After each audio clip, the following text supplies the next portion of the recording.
Before we get into the video, I quickly want to show you his build. We just follow it from left to right. We get extra charge for one more ball, Mystic Reach to make it bigger. Divine Barrier also increases your ability range, so don't forget about that. Another nice thing with Divine Barrier is that we can refresh the Spirit Shield for our Enchanter's Barrier, which gives us 20 Spirit power and more cooldown reduction. And I would say once you're finished with the middle row here, when you have Improved Spirit, when you have Surge of Power, you're very, very strong. And when you get Boundless Spirit, you're basically ready to run over the game. At some point, make sure to look into some conditionals here, so we can go for Unstoppable if we're getting stunned a lot, Metal Skin if there's a lot of gun damage, if there's a Haze or something like that. And by the way, I do private coaching in Deadlock, so make sure to head on over to my Discord for more information. And let's get right into the video. Alright, we're back at it again with another video. Zerggy is gonna be laning into a Grey Talon in lane. I would say laning into Grey Talon is very, very hard, as Grey Talon is very oppressive. I'm sure most of you know how hard it can be.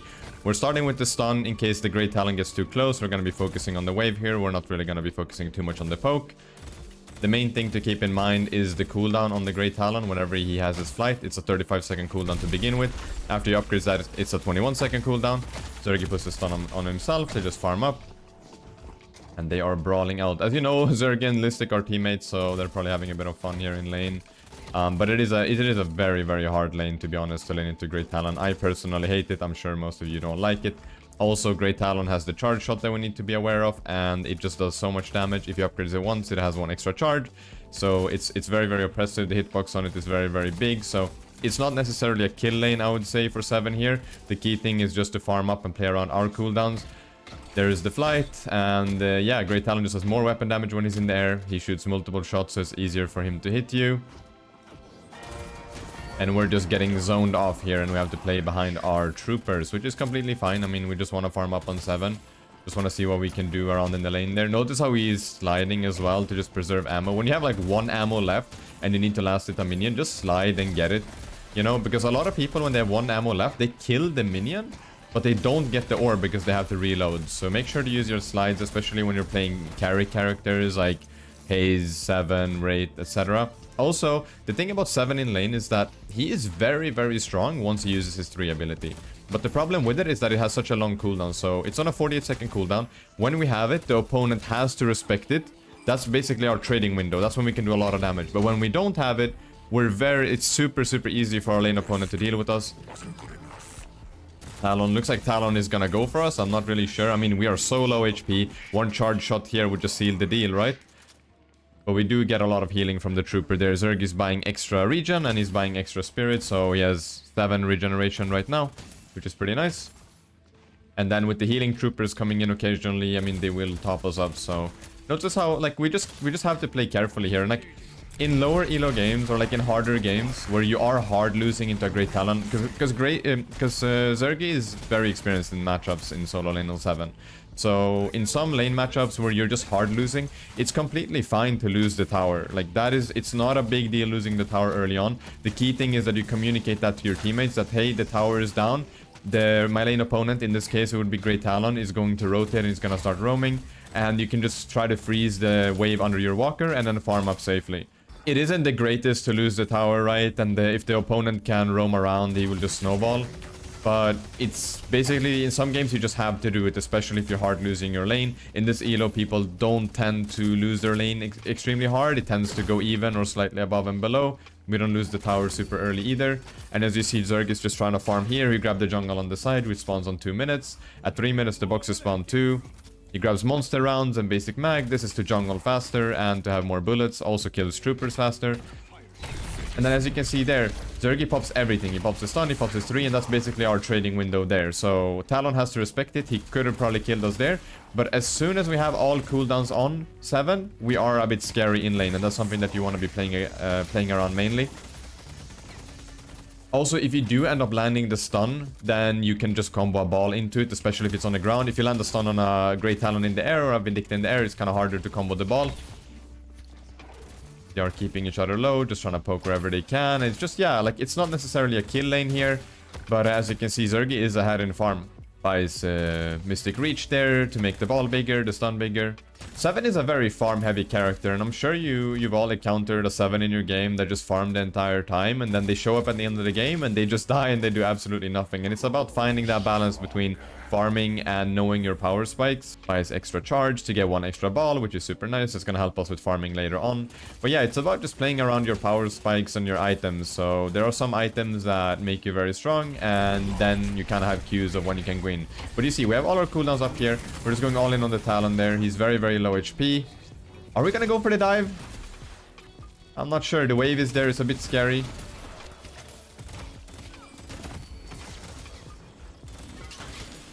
Looks like Zerggy is just farming. Farming is the name of the game. Are we gonna go for a dive? I mean, we're gonna have the ball. We're gonna have the stun up. It is kind of hard to contest the Talon whenever he's in the air because he does a lot of damage. Just hitting the tower. Oh, goes for the parry on the tower. Goes very aggressively. Does the stun on the Talon. And there's a 7 ult into a Talon bird. That's funny. Interesting. I mean, not a big loss. Not a big loss at all. I mean, the wave is pushed up under tower. You see the gold difference here isn't that big. We can just go straight for the jungle. Since the wave is pushed into the tower, we can go for the jungle. The main thing is that we want to play around our waves. So if the wave is under tower, that gives us a window to jungle or kind of do whatever we want. If the buff is spawning at 10 minutes, which I urge you to go for. If there's other things going on the map, if the wave is under the opponent's tower, it's completely fine. As long as we make it back to our tower when it crashes. That's the key.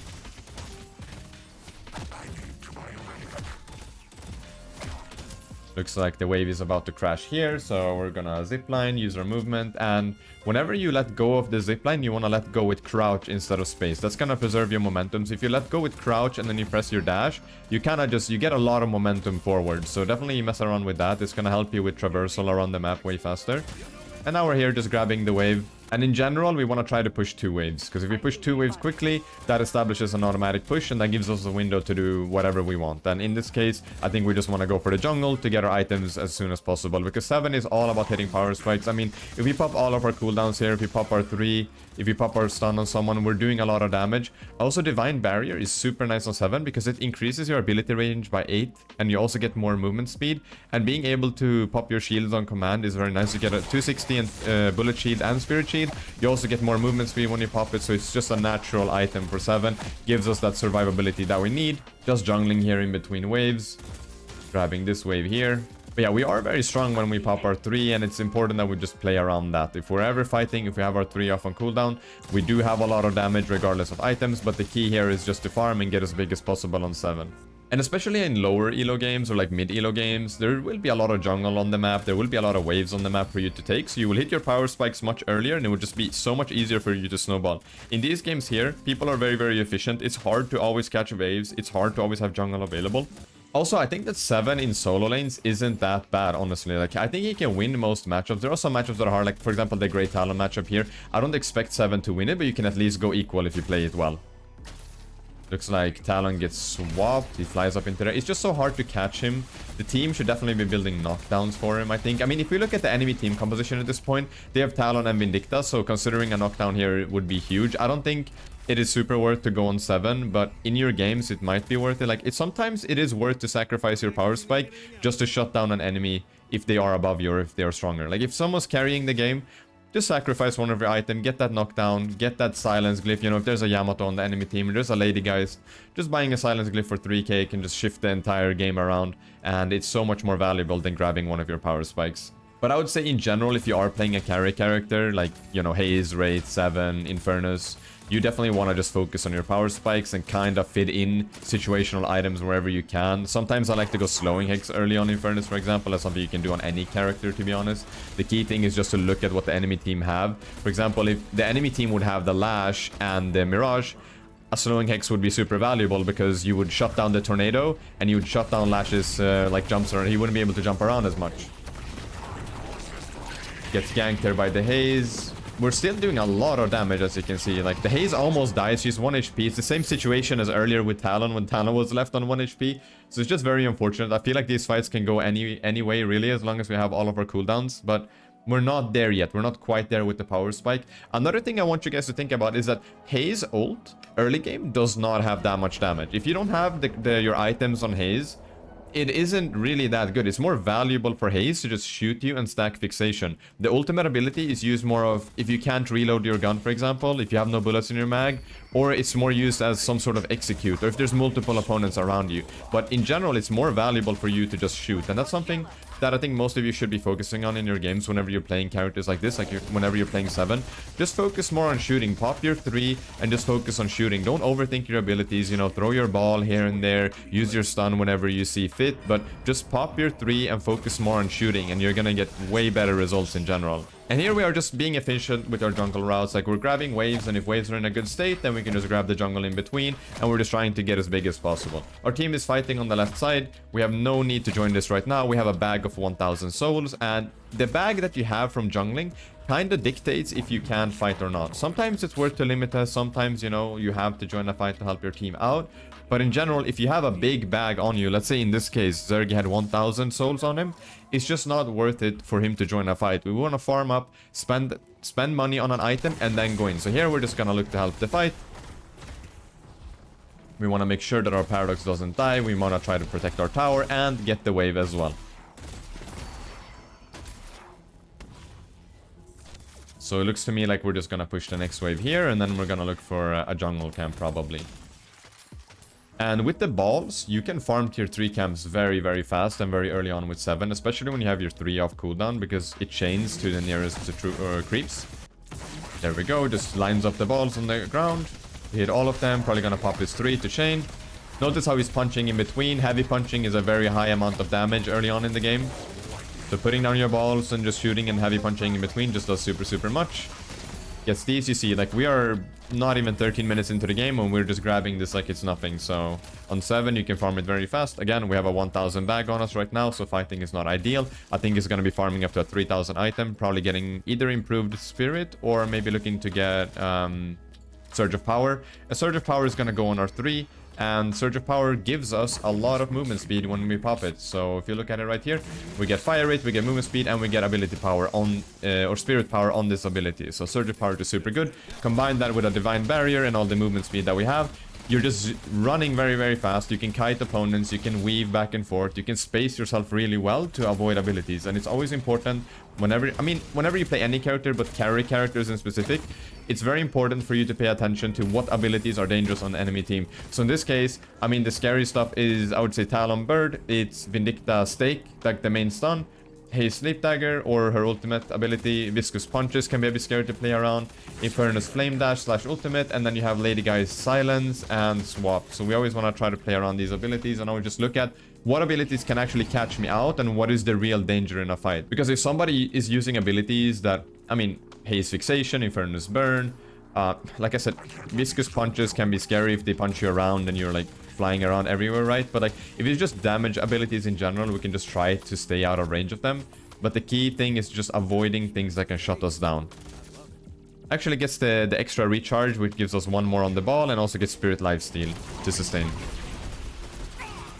He's also building Heal Vein, and Heal Vein is such a sick item, so it does anti-healing, but it also gives you HP on kill. I believe that it is 350 HP on a kill.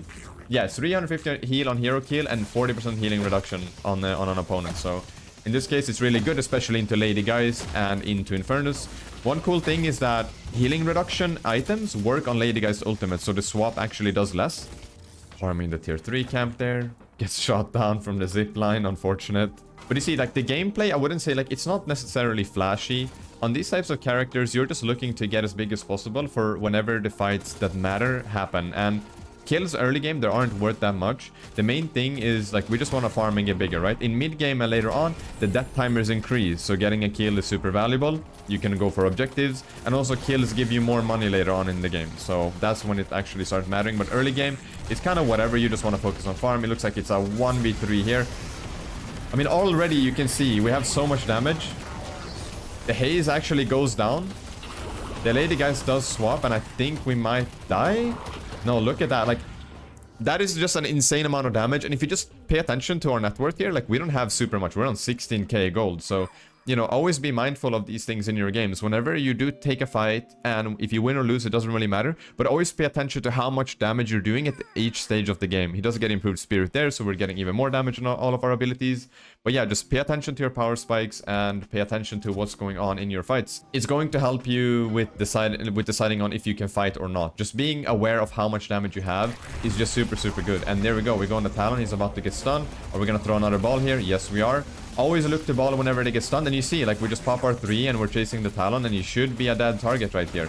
Just a lot of damage. We get the bag there, and now we do not want to fight. We just want to look to farm up. And I think the next item is probably going to be Surge of Power. And then I would say once you get Surge of Power with this build, you are very, very strong. And then it's kind of like getting your fleet footwork so you don't lose movement speed whenever you shoot. Because we have a lot of movement speed right now, and just being able to use that in a fight is huge. And then we look to get Boundless Spirit, and then we're just a final boss, honestly. And then after that, you can kind of flex around and build whatever you might need. I mean, an Unstoppable can be pretty good. A Metal Skin is very valuable in this game. I mean, it's a Talon, it's a Vindicta, it's a Haze, it's an Infernus. It would just do so much. I wonder if the Visk is going gun. He's doing like a... It looks like he's doing like a melee spirit hybrid type thing, so it's not super big, but he does have a lot of gun damage. There's a lot of gun damage in this game in general, but yeah, just based on the enemy team compound, maybe even look to do a Metal Skin here. It really depends on how much money we can get. There is the Surge of Power, and it's gonna go on his 3, so whenever he pops that, gets a lot of movement speed. And I think I would probably, next item, I would probably look to get a Fleet Footwork here, because again, it gives us more movement speed, it gives you longer sliding distance, and it has the passive of whenever you shoot, you don't lose movement speed. So we can just hardcore start kiting people now. And always looking to farm. We're playing around waves, we're playing around farm. I don't think we necessarily need to help with the urn there. It looks kind of free to me. Actually, there's a Talon Bird coming in there. But yeah, playing around waves will always like help you with your timings and seeing what you can do. I mean, just making the decision to go to the wave makes us catch the Infernus here. He gets stunned. I don't necessarily think we can chase him. You should never look to chase an Infernus through a Flame Dash. Whenever an Infernus, like later on in the game, uses Flame Dash, just do not chase it. It does so much damage, it heals him so much, and it's really bad for you. They catch the Haze. I think we can join the fight on the Infernus here. We do have our stun up, so we know that the stun is gonna go down. Can we hit the... Let's see. We get stunned, he gets stunned at the same time, so it's not really super big. We don't have any of our abilities, and we're running away to cancel the burn. Infernus just does so much damage in a sustained fight, and we just want to try to avoid the burn wherever we can. We pop our Divine Barrier there, and it looks like our team just kills the Infernus. So straight back to the wave. I think we can start pushing here. We can do 1 or 2 waves, and then we can either go back to jungle camps, or we can look to do something else on the map. Buffs are spawning in roughly 1 minute, so we always try to time around that. And yeah, as you can see, it's not the flashiest gameplay. It's just about being consistent with your decision making and being as efficient as you possibly can to reach your power spikes. So when you reach them, you can play around them. You don't necessarily need to force fights. You can just let them come to you. Just focus on waves, focus on jungle and everything in between.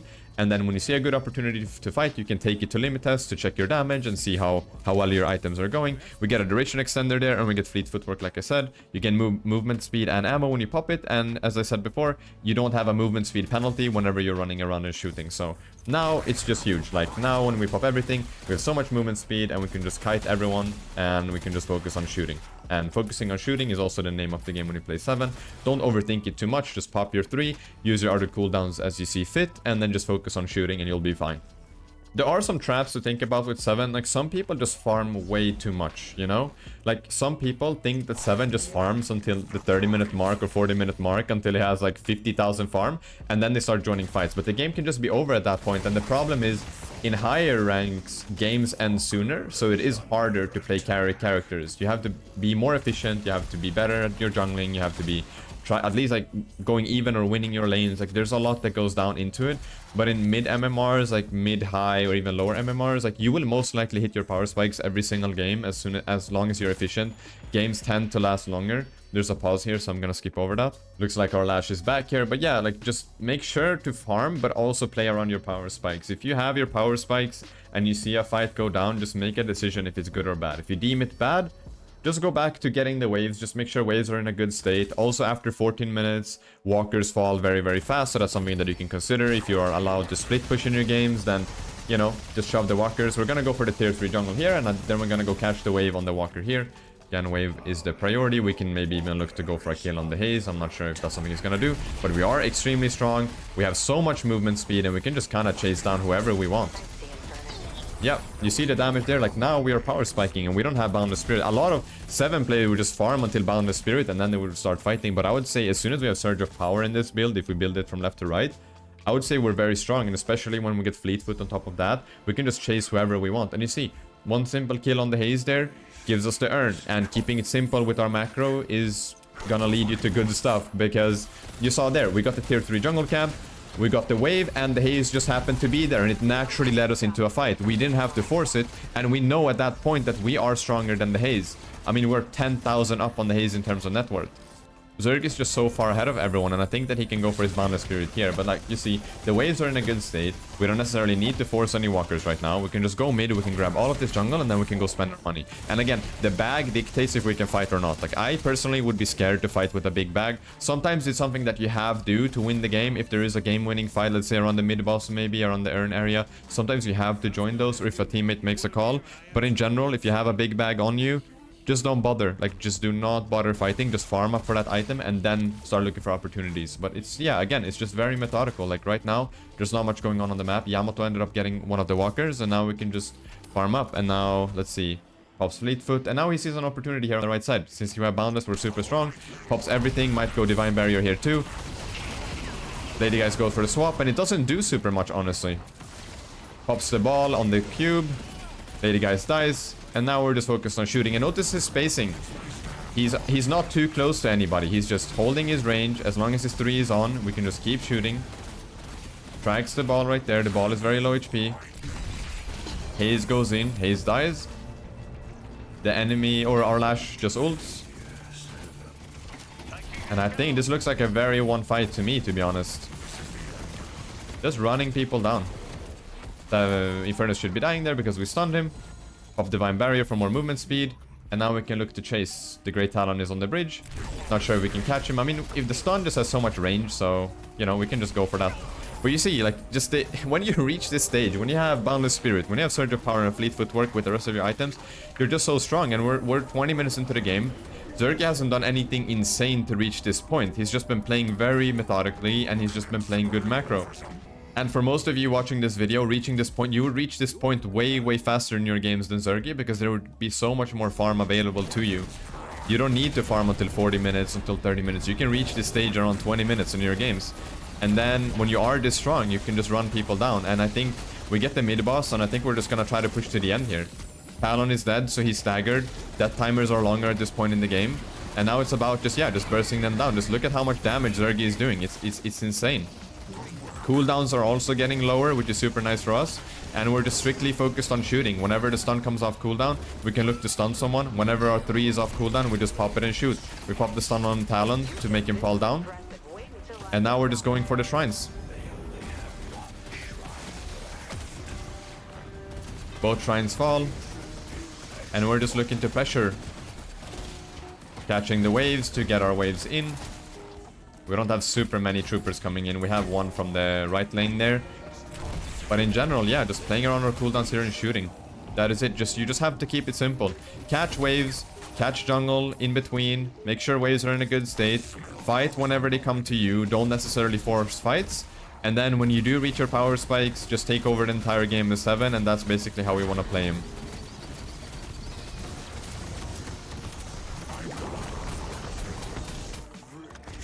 Awesome, this was a great replay. Again, not too flashy, but it does show how you should be playing 7 in your games. And here's the post-game screen for this one. Let me know what you thought of the video in the comments down below, and I'll see you in the next one. Alright, take care. Bye-bye.